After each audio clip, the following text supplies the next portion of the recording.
Hello दोस्तों, स्वागत है आपका अपने चैनल उत्तराखंड नॉलेज हब में।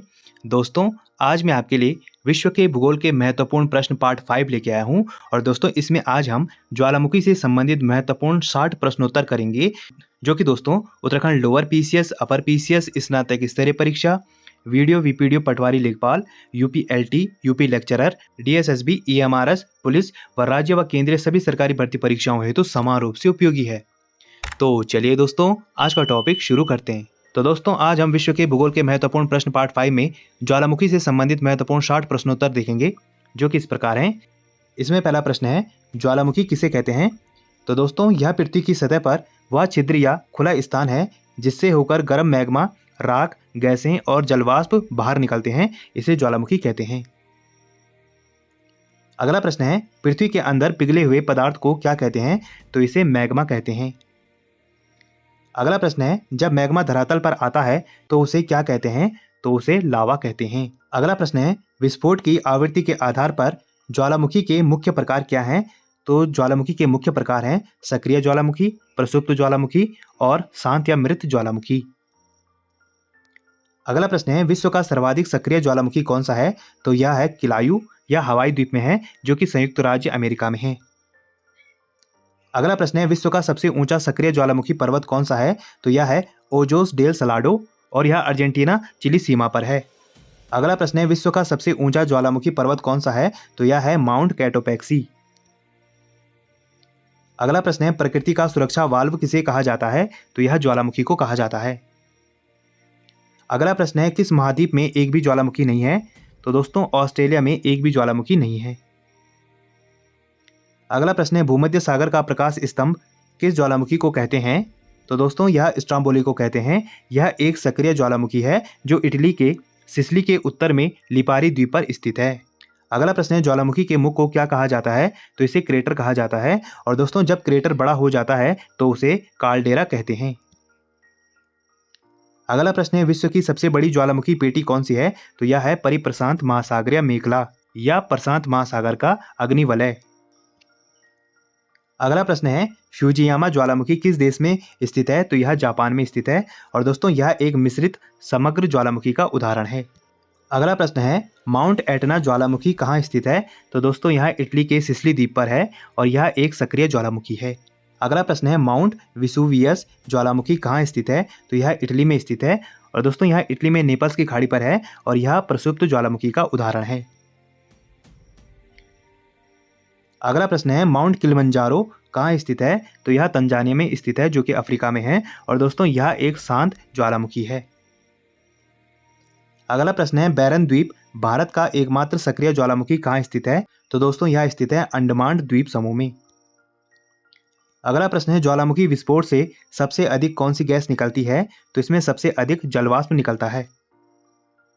अगला प्रश्न है, भूगर्भ में लावा के जमने से बनने वाली चट्टानें क्या कहलाती हैं? तो यह कहलाती हैं आग्नेय चट्टानें। अगला प्रश्न है, अफ्रीका महाद्वीप का सबसे ऊंचा पर्वत माउंट किलिमंजारो किस प्रकार का ज्वालामुखी है? तो यह शांत या मृत ज्वालामुखी है। अगला प्रश्न है, शांत या मृत ज्वालामुखी किसे कहते हैं? तो दोस्तों, वह ज्वालामुखी जिसमें ऐतिहासिक काल से कोई उद्गार नहीं हुआ है और न ही भविष्य में होने की संभावना है, ऐसे ज्वालामुखी को शांत या मृत ज्वालामुखी कहते हैं। अगला प्रश्न है, प्रसुप्त या सुप्त ज्वालामुखी किसे कहते हैं? तो दोस्तों, वह ज्वालामुखी जिसमें लंबे समय से उद्गार नहीं हुआ है लेकिन भविष्य में कभी भी उद्गार हो सकता है, ऐसे ज्वालामुखी को प्रसुप्त या सुप्त ज्वालामुखी कहते हैं। अगला प्रश्न है, डेक्कन ट्रैप का निर्माण भारत में किस प्रकार के ज्वालामुखी विस्फोट से हुआ है? तो दोस्तों, डेक्कन ट्रैप का निर्माण भारत में दरारी उद्भेदन ज्वालामुखी विस्फोट से हुआ है। अगला प्रश्न है, पृथ्वी की सतह के नीचे गहराई में जमने वाले लावा से बनने वाली चट्टानें क्या कहलाती हैं? तो यह कहलाती हैं प्लूटोनिक चट्टानें या पातालीय आग्नेय चट्टानें। अगला प्रश्न है, ज्वालामुखी उद्गार के समय निकलने वाले धूलकण और छोटे टुकड़े क्या कहलाते हैं? तो यह कहलाते हैं पायरोक्लास्ट।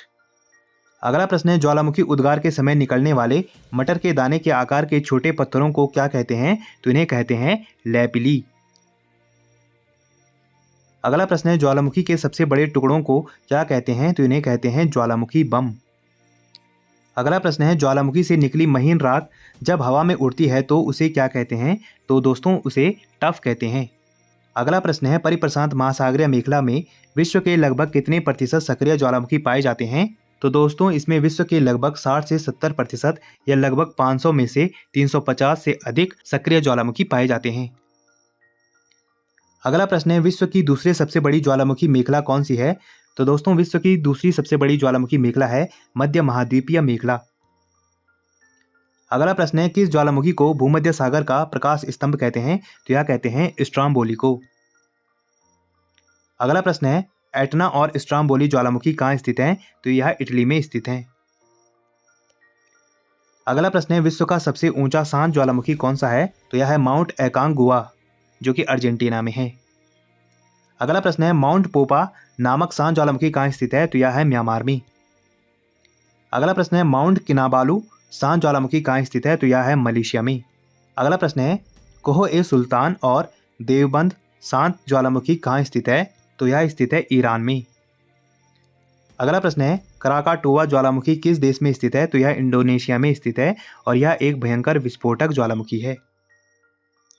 अगला प्रश्न है, माउंट ताल और माउंट मेयोन ज्वालामुखी कहाँ स्थित है? तो यह है फिलीपींस में।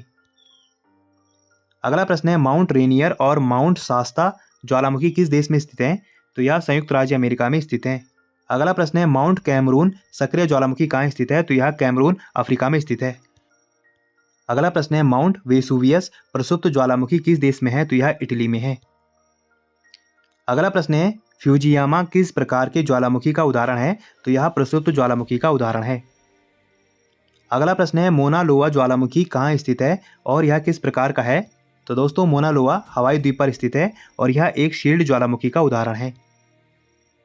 अगला प्रश्न है, किस ज्वालामुखी की आकृति ढाल के समान होती है? तो वह होते हैं शील्ड ज्वालामुखी। अगला प्रश्न है, कंपोजिट या मिश्रित ज्वालामुखी की आकृति कैसी होती है? तो इनकी आकृति होती है शंकु के आकार की। अगला प्रश्न है, पृथ्वी पर सबसे बड़ा ज्ञात ज्वालामुखी कौन सा है? तो दोस्तों पृथ्वी पर सबसे बड़ा ज्ञात ज्वालामुखी है तमु मासिफ। यह प्रशांत महासागर में एक मृत पानी के नीचे स्थित शील्ड ज्वालामुखी है। अगला प्रश्न है, जब ज्वालामुखी का मुख बड़ा होकर लगभग 6 मील या 9.6 किलोमीटर से अधिक हो जाता है तो उसे क्या कहते हैं? तो दोस्तों उसे काल्डेरा कहते हैं। अगला प्रश्न है, ज्वालामुखी कुंड को किस ज्वालामुखी का विस्तारित रूप माना जाता है? तो इसे क्रेटर का विस्तारित रूप माना जाता है। अगला प्रश्न है, ज्वालामुखी उद्गार के फलस्वरूप बनने वाली झीलें क्या कहलाती हैं? तो यह कहलाती हैं क्रेटर झील या काल्डेरा झील। अगला प्रश्न है, जापान का फ्यूजियामा ज्वालामुखी किस प्रकार के ज्वालामुखी का उदाहरण है?